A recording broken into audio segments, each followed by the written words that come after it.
My father called me after 32 years of silence and said 6 words. He said, I owe you the truth. I should have hung up. I didn't. Big mistake. Or the best decision I ever made. I still haven't decided which. He told me he was sick. Son named Tyler I never knew about. Wife named Carolyn. Not asking for forgiveness. Just one meeting. I said, you have 5 minutes. He used all of them, and then some. 2 weeks later, I'm standing outside a house with a well-kept yard 40 minutes from the apartment where my mother worked 2 jobs to raise me alone. Carolyn opened the door before I knocked. Hugged me like she'd been practicing for months. Tyler was in the kitchen. He stood up when I walked in and looked at me the way I'd been looking at mirrors for 2 weeks. Like someone seeing the missing piece for the first time. He said, I've wanted to meet you my whole life. I said, I've known you existed for 2 weeks. He nodded slowly. He said, Dad was never great at the full picture. That line. I filed it away. Marcus came in, sat down, talked for an hour. Youth, fear, incompatibility, 32 years of rehearsal makes a story very smooth. No sharp edges, no hesitation. Every sentence landing exactly where it was aimed. Too smooth. I called my mother on the drive home and walked her through everything. She listened without a word. When I finished, there was a pause. Then, she said 5 words that detonated my entire life. She said, ask him to say that in front of me. Saturday morning. Her kitchen table. She put a folder down between us. No introduction. No warning. Just the folder and her hands flat on either side and her eyes on mine. Legal document. Dated 32 years ago. My father's signature at the bottom. A payment in exchange for my mother's silence. Her agreement never to speak about his professional conduct, his employer, or any associated financial matters. I read it twice. Then I looked up. I said, what did he do? She said, stole from his employer for 2 years. When they found out, he bought a quiet exit. But he had already been draining our joint accounts for 8 months before that. He came to me with an arrangement. I had a child and no income. So I signed it. I said, and you never told me. She said, I told you some things are complicated. I was waiting for you to be old enough and strong enough to do something with it. I didn't know how long that would take. 32 years. While he built a house with a well-kept yard. While she worked doubles. While I took out college loans and told myself I didn't need anything from a man I barely remembered. I called Tyler that night. I said, did you ever find things in your father's history that didn't add up? Pause. Then. The timeline of when he left his first job never matched when he started the business. I looked into it once. Stopped because I didn't want to know. I said Thursday. Dinner, you, me, your mother, my mother, Marcus. Everyone in the same room. He said, how bad is it? I said, bad enough that he needs to say it out loud in front of every person he damaged. Silence then, I'll be there. I called Marcus that afternoon. Family dinner, everyone together, time to connect. He was warm. He used the word healing twice. Said he was so glad I was moving in this direction. He had no idea what direction that was. Thursday, my apartment. My mother sat at the table like she had been ready for 32 years and was simply waiting for the room to catch up. Tyler sat beside me, put his hand near mine. Didn't make it a moment, just put it there. Marcus arrived last. Read the room in 3 seconds. The warmth in his face shifted into something more careful. He said, this is a surprise. I put the folder on the table. He looked at it, and then he smiled. Not a big smile. Small, controlled, the smile of a man who has talked his way out of rooms before and believes he can do it again. He said, Grace. I think there's been some misunderstanding about the context of that document, Tyler said, Dad. Marcus kept going. The situation at the employer. The mutual agreement. Things taken out of context. Factors nobody fully understood.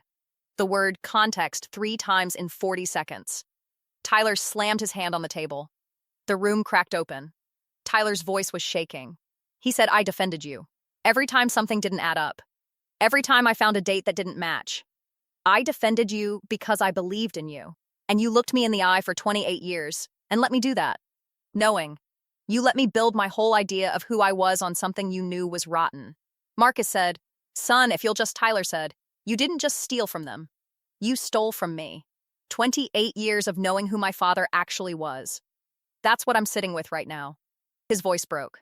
Marcus looked at his son. Then he tried one more time. His voice dropped lower, softer.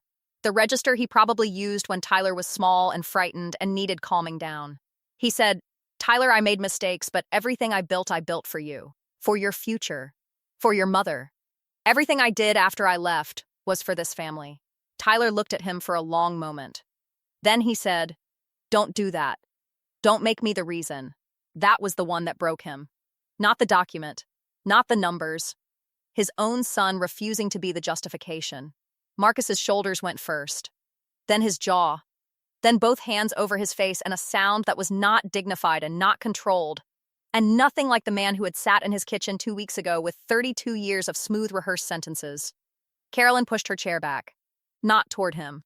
"Away," she said. "How much?" He told her.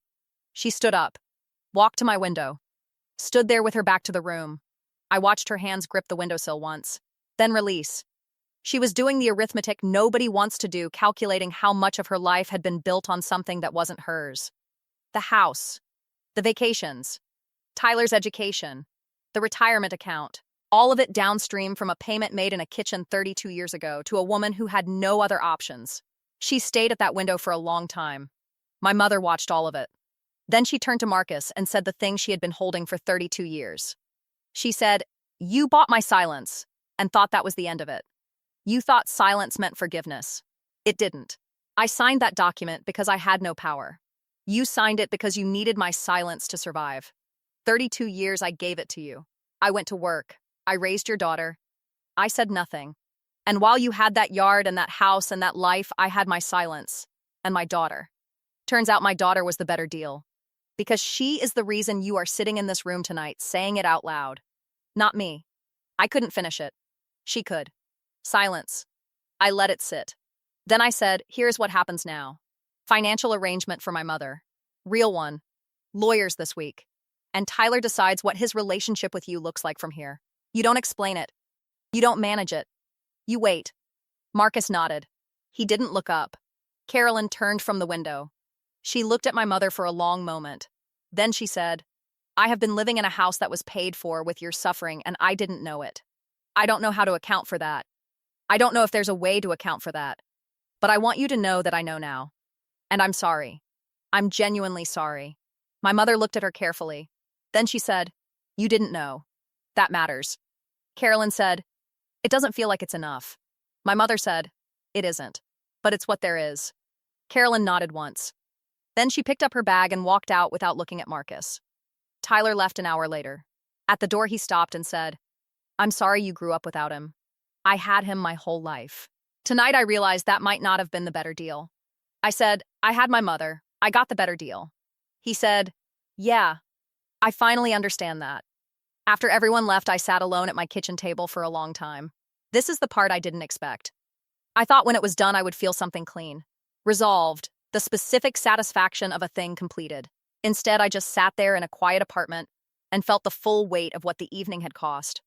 Not me, I had paid my costs years ago in absence and silence and loans, and the specific loneliness of growing up knowing something was missing, but not being allowed to name it.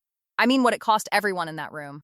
Tyler, Carolyn, even my mother who had been ready for 32 years and still looked smaller when it was over. Truth doesn't clean things, it just makes the mess visible. You still have to live in it after. I called my mother the next morning. She picked up on the first ring. I said, "Are you okay?" She said, "I've been okay for a long time. Tonight I'm just tired." I said, "I know." She said, "Simone, you did good." 3 weeks later she called again. 2 words. She said, "It's done." A pause. Then she said, "I sat in that lawyer's office and watched him sign, and I thought about the morning I signed mine. I was 28 years old and terrified, and I had you in a car seat in the waiting room because I had nobody to leave you with. I thought about that 28-year-old and what she would think if she could see today. I think she would think it took too long, but I think she would be glad it happened." I said, "Me too, Mom." The following week she sent a photograph. She was wearing a coat. Long, dark, beautiful. She said she had walked past it in windows for 32 years and never let herself buy it. I stared at that photograph for a long time. Then I finally answered the question I'd been sitting with since the Tuesday morning he called. Big mistake. Or best decision. Not a mistake. Not even close. Marcus thought he bought her silence. He didn't understand what he actually bought. He bought 32 years. She spent every single one of them raising the person who would end him. That was never in the agreement. That was just my mother. playing a longer game than he ever knew he was in.